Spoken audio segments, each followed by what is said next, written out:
Oi, internet! Esse é o Trajetória Local, programa de extensão da UFAM para entrevistar lideranças públicas e empresariais que atuam no Amazonas.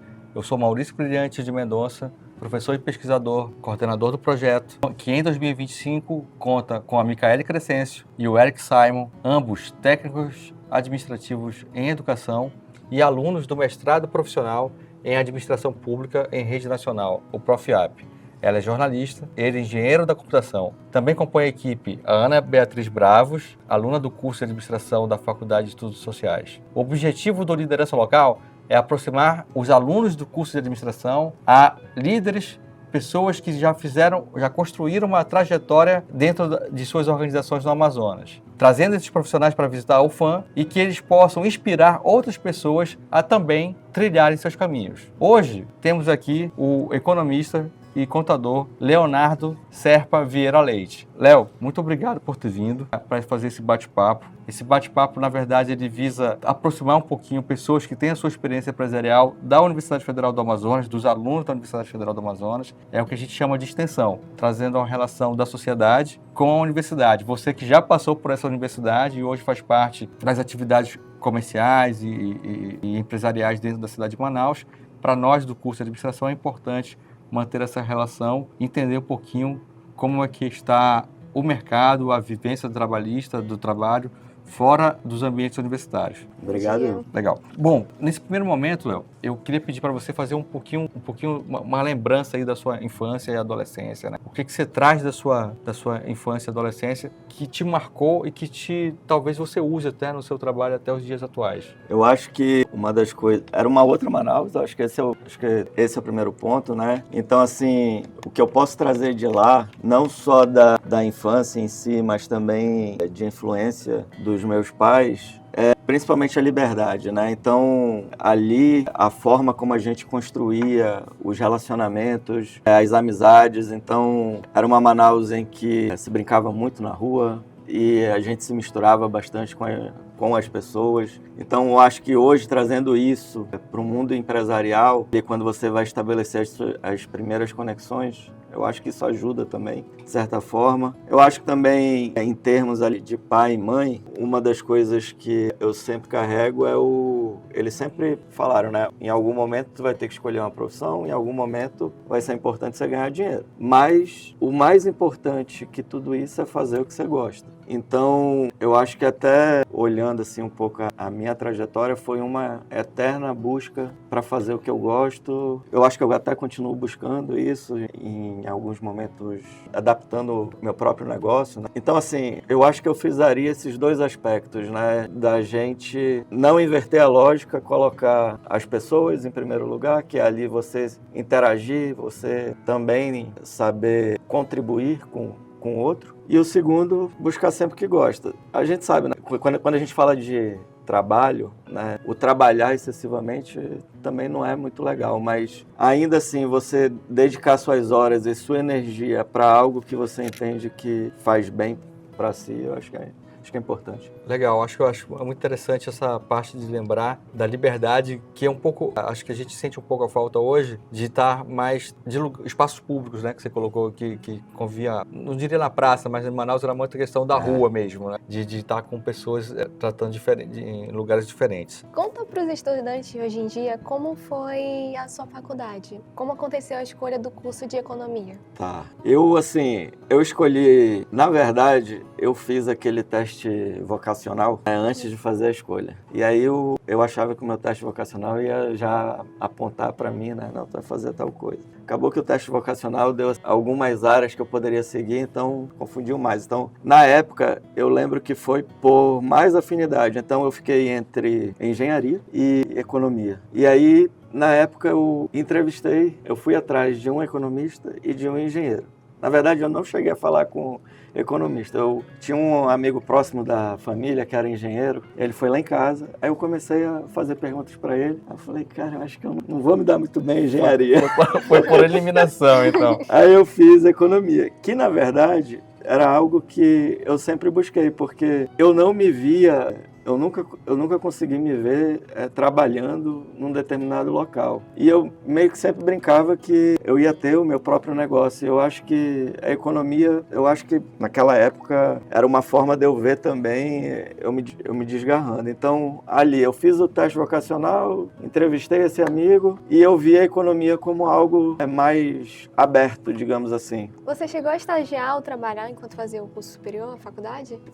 Eu fiz estágio e trabalhei. Aliás, eu queria só complementar a pergunta anterior, porque faltou falar da contabilidade. A contabilidade eu escolhi porque quando eu comecei a trabalhar no distrito, eu comecei a trabalhar com contabilidade. E aí eu vi que o CRC, o Conselho Regional, já estava exigindo que para a pessoa ser chefe de departamento de contabilidade, você precisava ter a graduação. E aí foi quando eu resolvi fazer a graduação. Na faculdade de economia, eu estagiei no Banco do Povo, que era um convênio da Prefeitura de Manaus com o Banco do Brasil. O prefeito da época chamava de Banco Social, que era para liberar créditos de até R$5.000 para pequenos negócios, padarias, lanchonetes. E aí eu era um dos agentes de revalidação ou repactuação de contrato. Então, o cara pegava lá um crédito de R$5.000 para gerar o negócio dele, se enrolava às vezes para pagar, e eu ia lá para entender se o negócio estava bom, se não estava, se ele podia fazer uma renegociação. E também, durante o curso de economia, foi quando eu comecei a estagiar no Distrito Industrial, que ali eu segui por parte da minha jornada, né? Ali foram bons anos. Então eu fiz o estágio... Você entrou como estagiário no Distrito Industrial e Foi. ficou um bom tempo ali. Foi. E aí, antes do Distrito Industrial, você chegou a trabalhar no Banco do Povo. É. Então você estagia no Distrito Industrial e passa quanto tempo lá dentro trabalhando? Aí eu fiquei no Distrito Industrial, acho que quase 10 anos. Eu entrei numa indústria americana que era para fazer a implementação de um ERP novo. Então eu ficava meio que já flutuando em várias áreas ali, com o pessoal de engenharia de produto, o pessoal com engenharia de processo, o pessoal de custos industriais, contabilidade, vendas. Eu era o estagiário de toda essa turma aí. E ali eu fui tendo contato, eu comecei a ver a indústria, a operação do início ao fim, porque desde a entrada do material até a venda.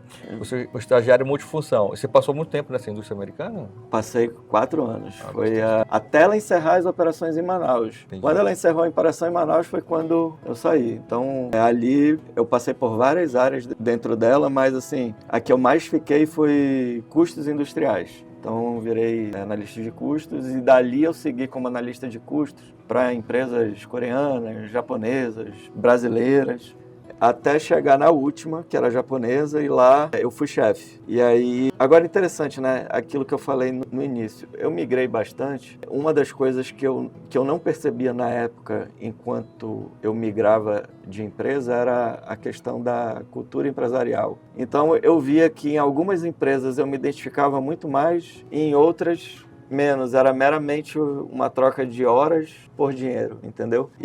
Mas acho que eu mais gostava, de fato, era que alguns valores meus convergiam com da empresa. A gente estava falando de multinacional, então é difícil assim a empresa aderir aos seus valores, é sempre o contrário. Então eu fico no distrito até essa experiência como chefe de contabilidade. A nacionalidade da última empresa Era japonesa. Era japonesa. E aí, a gente passa um pouquinho para a terceira parte da entrevista, né?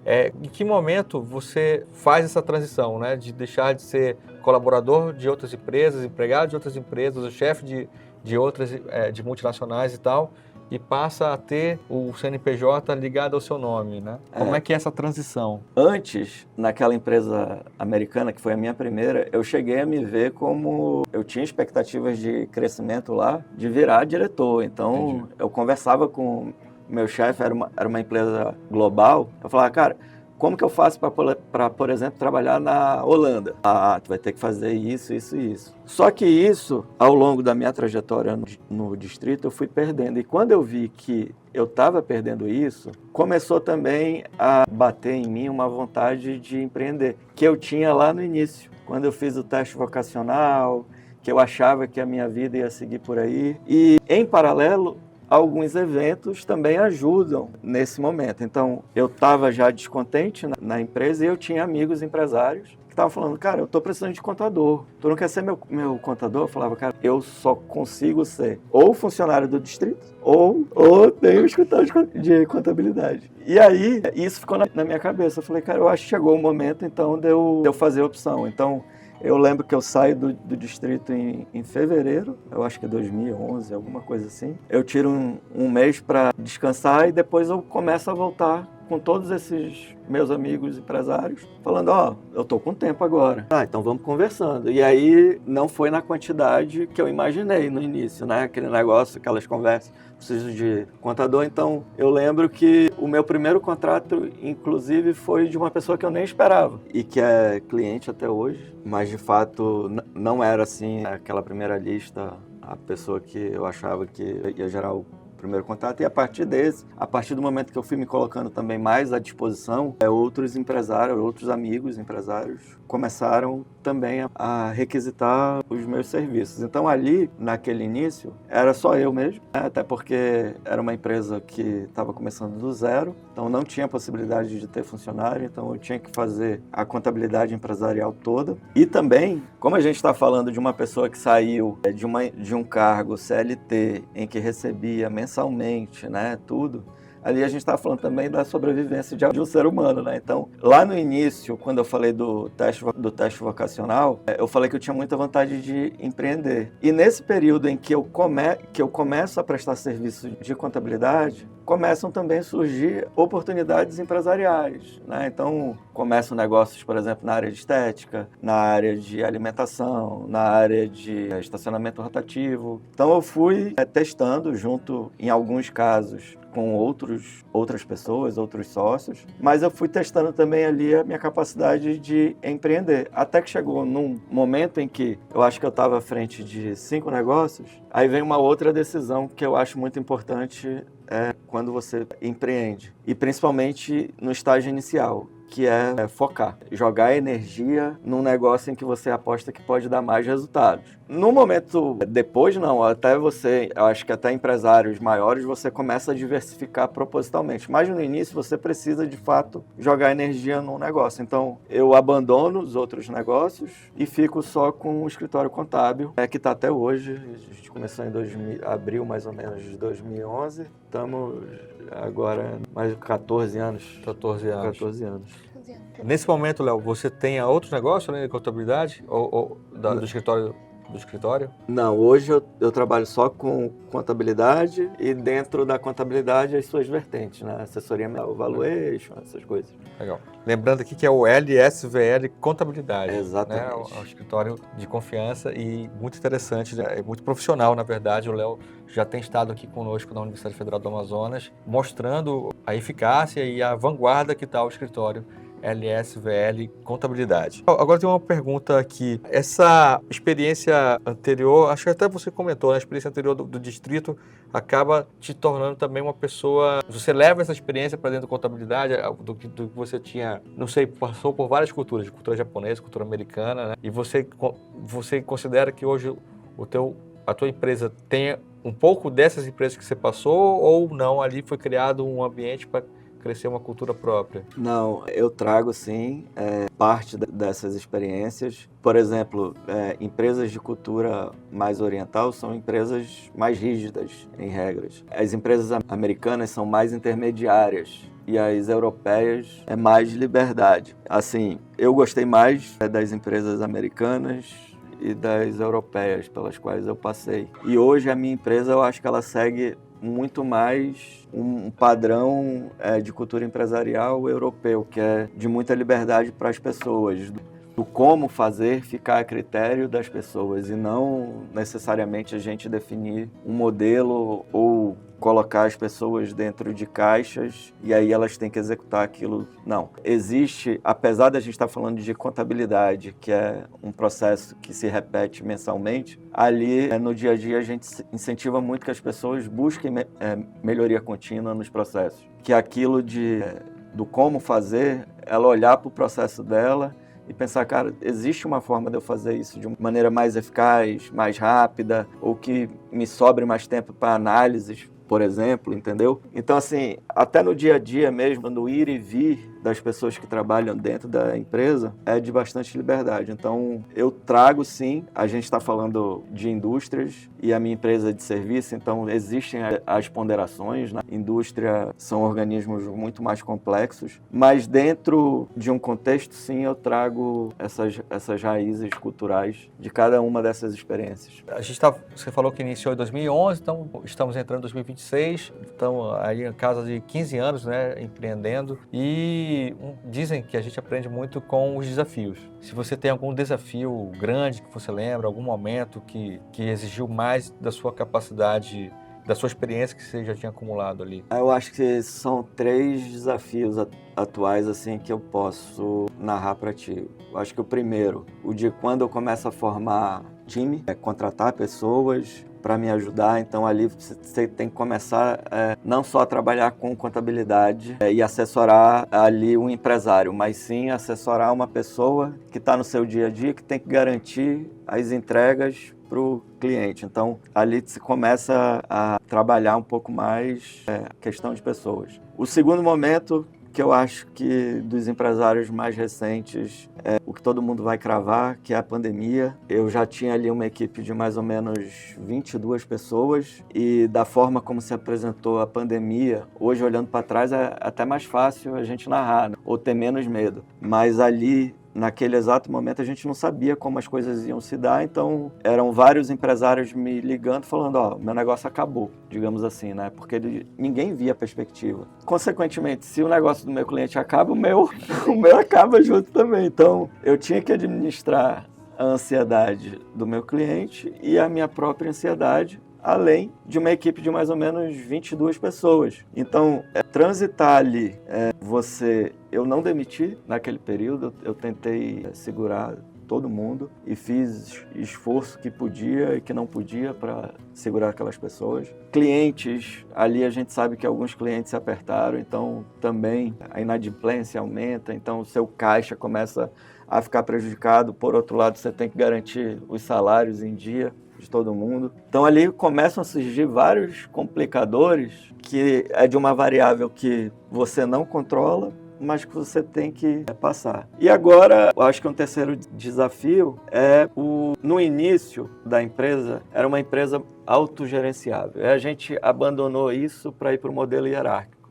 E hoje nós voltamos, mais ou menos desde 2023, para o modelo de autogerenciamento, em que as pessoas não necessariamente têm superior, mas que elas precisam se autogerenciar e se gerenciar em termos de time, porque os times não têm chefe. Então, é um modelo bastante desafiador, mas que conversa muito com o que a gente falou de liberdade. Então, das pessoas estarem ali e de fazer o que fazem, muito porque elas querem estar ali, desejam estar ali e desejam fazer o que fazem, não porque tem alguém pedindo e não porque tem alguém ordenando. Então, é um modelo muito legal, mas que hoje é um dos desafios. Interessante, a palavra liberdade tem percorrido a entrevista aqui desde o início, desde quando você coloca lá a liberdade de transitar e andar, ter uma infância mais livre, vamos dizer assim, uma adolescência mais livre também. Passando para o último bloco, Léo, assim, aqui nesse ponto estamos chegando na parte final da entrevista e eu gostaria de fazer uma pergunta para você, que na verdade é uma pergunta que eu tiro do Peter Drucker, um conhecido como pai da administração moderna, que conversou com várias pessoas, vários grandes líderes empresariais da história moderna, né, como GM,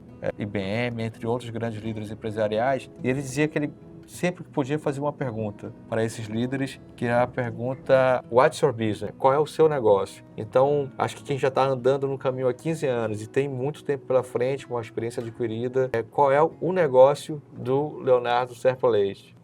Eu acredito que hoje a gente esteja caminhando, desde que começou a LSVL Contabilidade, por ter começado com amigos empresários próximos, eu sempre me vi num papel ali de conselheiro, guardadas as suas devidas proporções de início de empresa para o atual e para os anos que, se Deus quiser, virão. Mas assim, eu vejo muito a LL Contabilidade como uma empresa que está para defender os interesses ali dos seus clientes e das pessoas que lá estão em nível de aconselhamento. O que é isso? Hoje o propósito da empresa é agregar valor conectando pessoas. Então, para eu conseguir me conectar com a Ana, com o Maurício, eu preciso saber de quais são as tuas dores, quais são as tuas incertezas, o que te move ali no dia a dia, para a partir dali eu poder, porque assim, dentro da técnica eu posso te dar um caminho, mas o melhor caminho para ti é aquele que vai talvez olhar para o teu nível de conservadorismo, para o teu nível de ousadia. Então a gente se propõe a estar muito próximo no dia a dia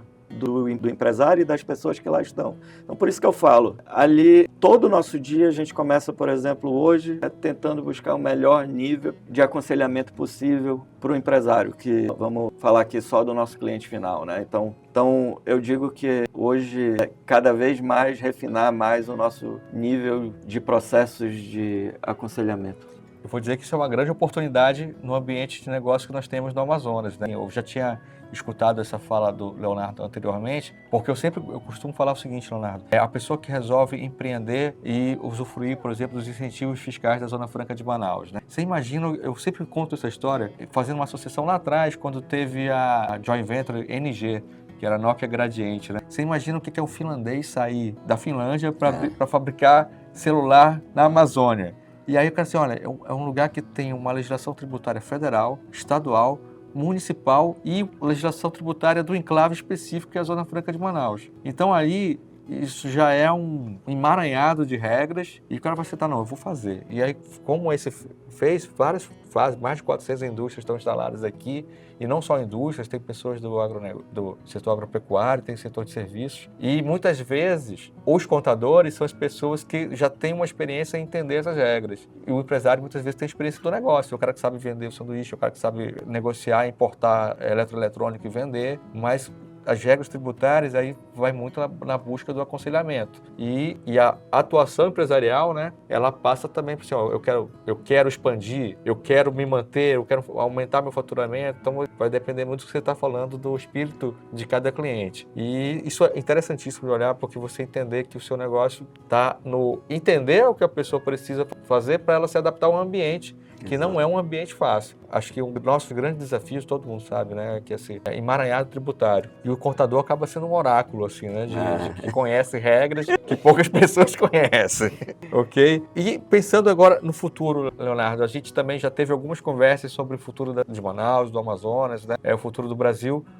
Desse momento que a gente está para frente, como é que você vê o futuro do Leonardo, o futuro da LSVL Contabilidade e também o futuro da cidade onde nós estamos, um pouquinho de perspectiva para frente aqui? Com relação ao trabalho, todo dia para que a gente continue crescendo e esse crescimento seja em serviço de qualidade e seja também nesse nível de aconselhamento. Então, para isso a gente tem que se aprimorar, não só eu, mas o time todo. Então, eu vejo a gente crescendo, porque a gente no dia a dia, a gente tem feito por onde buscar esse crescimento. Com relação à cidade, ao estado e principalmente ao país. O que eu mais desejo hoje em dia é que a gente possa se olhar como sociedade e poder se orgulhar. Outro dia eu vi alguém falando na internet, eu esqueci o nome agora, que eu achei até interessante, que às vezes a gente fica olhando muito para o modelo de sociedade, às vezes norte-americano, europeu,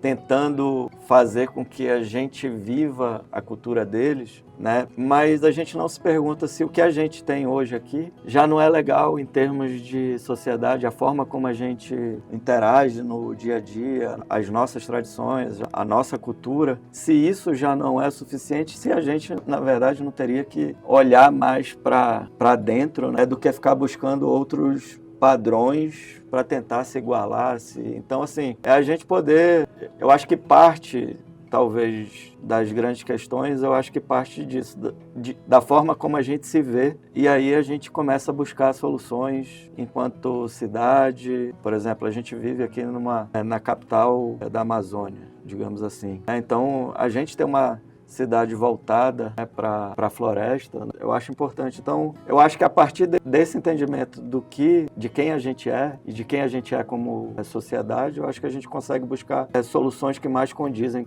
conosco. Legal. Muito obrigado. Interessante. Leonardo, falando por mim e pela equipe desse projeto de extensão, dos meus colegas professores do Departamento de Administração, meu muito obrigado por estar aqui na Universidade Federal do Amazonas, por aceitar essa troca de experiências. O projeto Trajetória Local encerra aqui essa entrevista. Obrigado por assistir, curte, comenta sobre o conteúdo, compartilha e até a próxima.